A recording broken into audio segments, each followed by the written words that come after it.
Buenas tardes, hoy les voy a estar hablando sobre la Declaración Universal sobre Bioética y los Derechos Humanos.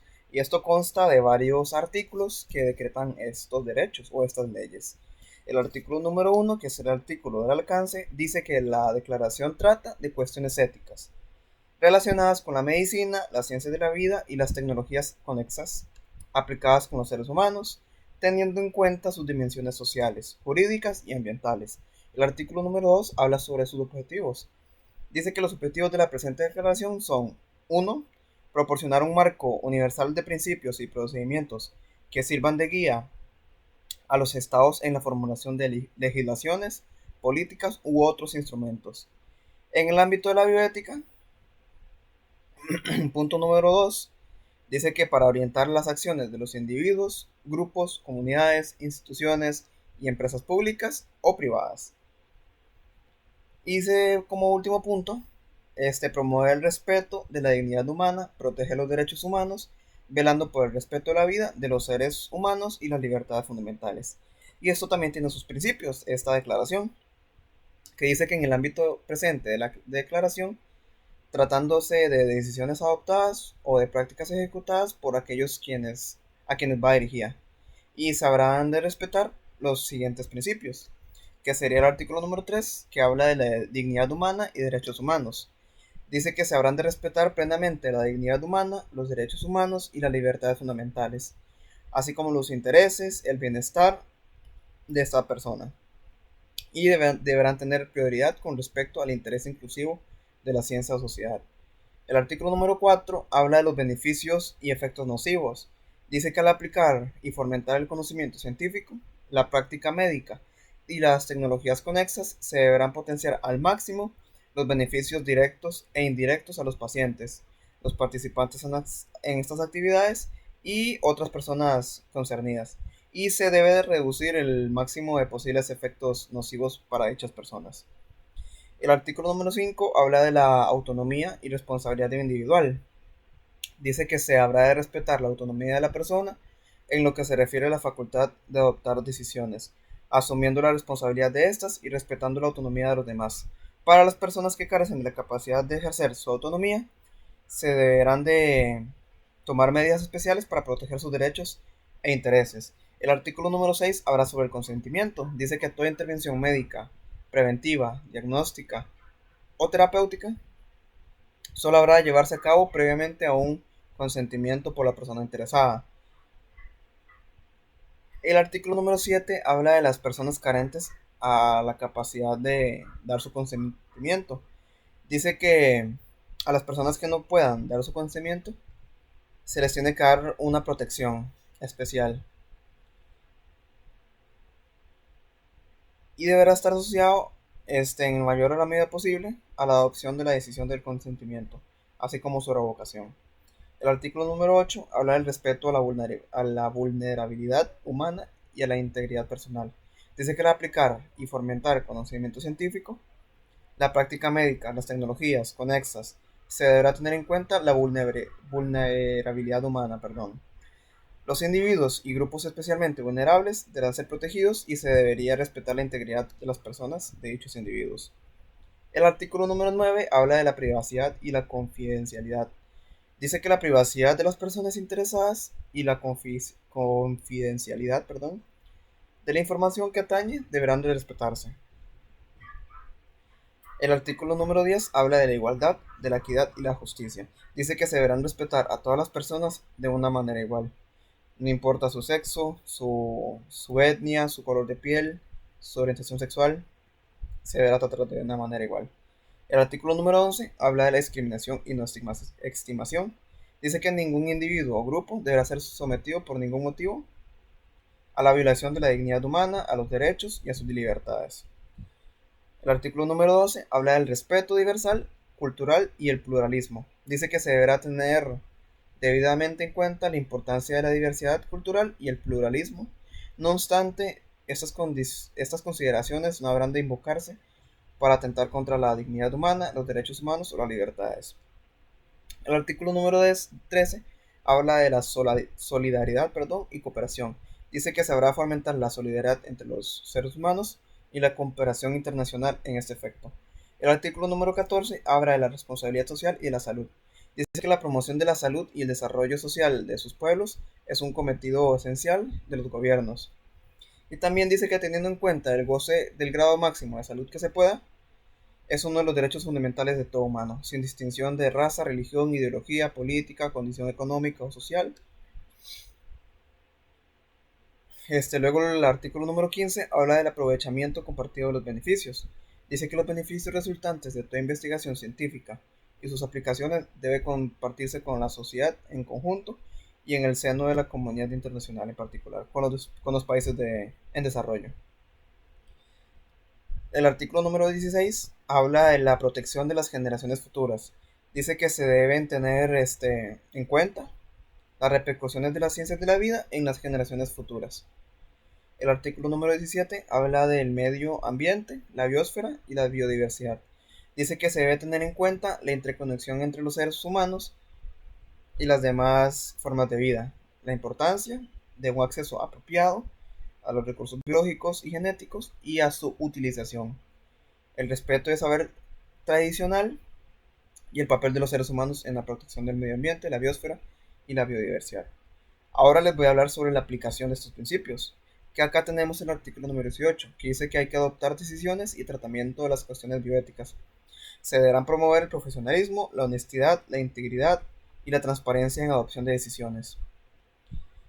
El artículo número 19 habla sobre los comités de ética. Dice que se deberán crear, promover, apoyar al nivel que corresponda los comités de ética independientes, pluridisciplinarios y pluralistas.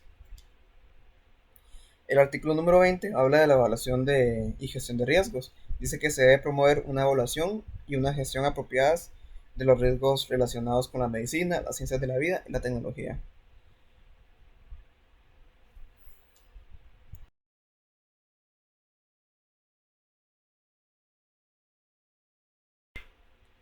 Y a continuación les voy a hablar sobre la autorización para trasplantar órganos y material anatómico humanos, que sería la ley 7409. En su primer artículo habla que la obtención de órganos y materiales anatómicos humanos de donadores vivos, o ya sea cadáveres, para su implantación en seres humanos con fines terapéuticos, se deberán estar regidos por esta ley y su reglamento. En el artículo número 2 dice que se considera una técnica terapéutica la obtención e implantación de órganos y materiales anatómicos, y la implantación se efectuará solo cuando existan razones fundamentadas para considerar que el trasplante mejorará sustancialmente la esperanza o condición de vida del receptor. El artículo número 3 habla de la implantación de órganos y materiales anatómicos que solo se va a realizar en centros hospitalarios expresamente autorizados por el Ministerio de Salud. El artículo número cuarto, habla que los trasplantes solo se van a practicar de acuerdo con las disposiciones de esta ley y serán únicamente realizados por profesionales médicos y equipos de apoyo capacitados. En su segundo capítulo habla de la obtención de órganos y materiales anatómicos procedentes de donadores vivos. Dice que la obtención de órganos y materiales anatómicos de un donante vivo para que sean implantados en otra persona solo se van a realizar cuando el donante sea mayor de edad y se encuentre en pleno goce de sus facultades mentales y un estado de salud adecuado para su extracción. Si se trata de donadores menores de 18 años, pero mayores de 15, la autorización la deberán dar sus padres, sus tutores o representantes. En el artículo número 11 habla que al solicitar o renovar la cédula de identidad, toda persona deberá llenar un formulario en el que se manifiesta su consentimiento u oposición para donar, y que cuando fallezca sus órganos y materiales anatómicos o parte de ellos, igual manifestación deberán efectuar los extranjeros al momento de solicitar o renovar la cédula de residencia. El artículo número 12 habla que para extraer órganos y otros materiales anatómicos de un fallecido, el médico a quien le corresponda autorizar la intervención deberá verificar antes la certificación del registro de la comisión o del centro hospitalario donde se practique la extracción, en el que conste que por lo menos 30 días hábiles antes de la fecha el donador no manifestó ninguna posición. El artículo número 13 habla que en el caso de las personas fallecidas estén en la orden del Departamento de Medicina Legal o el organismo de investigación judicial, Este deberá conceder la autorización para obtener los órganos u otros materiales anatómicos. El capítulo número 3 habla sobre la obtención de órganos o materiales anatómicos fallecidos. El artículo número 9 habla que la extracción de órganos o materiales anatómicos de una persona fallecida deberá realizarse siempre cuando estos no hayan dejado constancia expresa de una oposición. El artículo número 10 dice que toda persona puede manifestar su deseo que después de su muerte no se realice la extracción de órganos ni de otros materiales anatómicos de su cuerpo. El capítulo número 4 habla de los requisitos para autorizar la implantación de los órganos y materiales anatómicos a humanos. El artículo número 17 habla que el responsable de la unidad de trasplantes del centro hospitalario donde se vaya a realizar este trasplante solo podrá ponerlo a prueba cuando existan razones fundamentadas de que va a mejorar sustancialmente la esperanza o condiciones de vida del receptor, o cuando se hayan comprobado los estudios de compatibilidad entre el donador y el futuro receptor.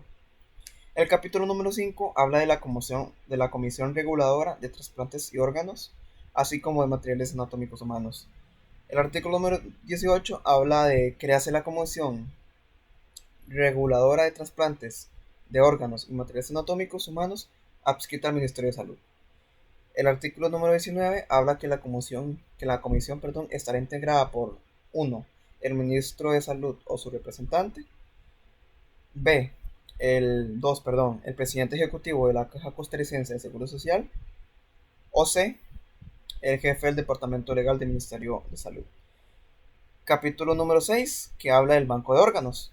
En el artículo número 21 está escrito que los centros hospitalarios podrán crear bancos de órganos y materiales anatómicos de acuerdo con los requisitos establecidos por la Comisión de la presente ley y su reglamento.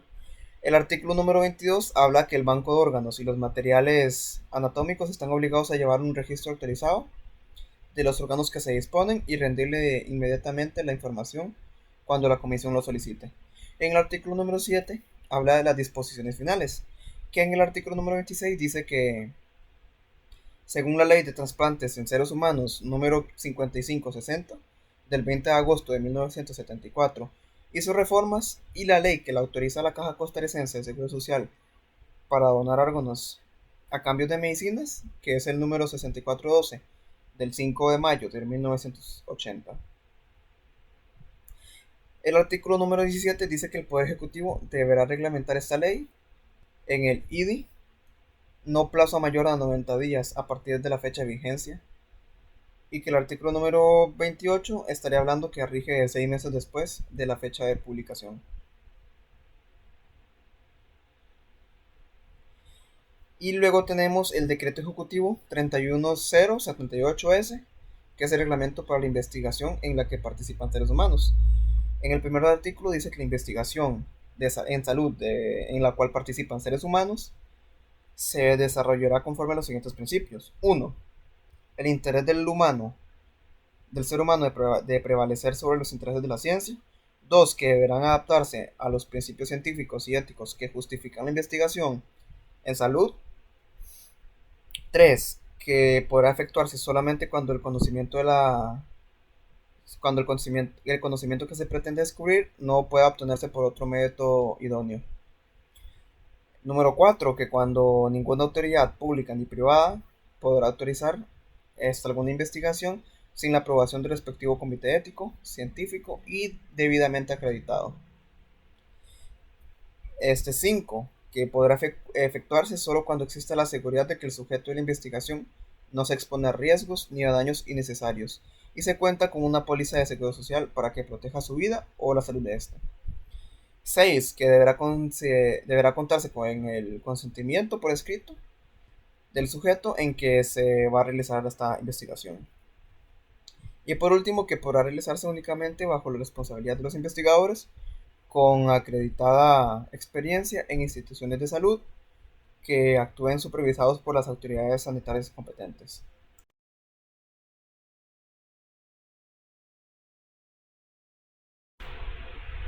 Ahora les voy a hablar sobre el Código de Nuremberg. Este código tiene recomendaciones, las cuales van a ser las siguientes. La primera, que es obstante esencial, el conocimiento voluntario del sujeto humano. Número 2 dice que habla que en el experimento debe ser útil para el bien de la sociedad, irreemplazable por otros métodos de estudio y que la naturaleza excluye al azar. El número 3 dice que basado en los resultados de la experimentación animal y del conocimiento de la historia natural de la enfermedad o de problemas en estudio, el experimento debe ser diseñado de tal manera de que los resultados esperados justifiquen el medio de su desarrollo. Número 4 dice que el experimento deberá ser ejecutado de tal manera que evite todo el sufrimiento físico, mental y daño innecesario. Número 5 dice que ningún experimento debe ser ejecutado cuando existan razones a prioridad para creer que puede ocurrir la muerte o un daño grave, excepto en experimentos los cuales los médicos experimentadores sirven como sujetos de investigación. El número 6 dice que el grado de riesgo a tomar nunca debe exceder el nivel determinado para la importancia humanitaria del problema que pueda ser resuelto por el experimento. Y número 7 dice que se deberán hacer preparaciones cuidadosas y establecer adecuadas condiciones para proteger al sujeto experimental contra cualquier remota posibilidad de daño, incapacidad o de muerte.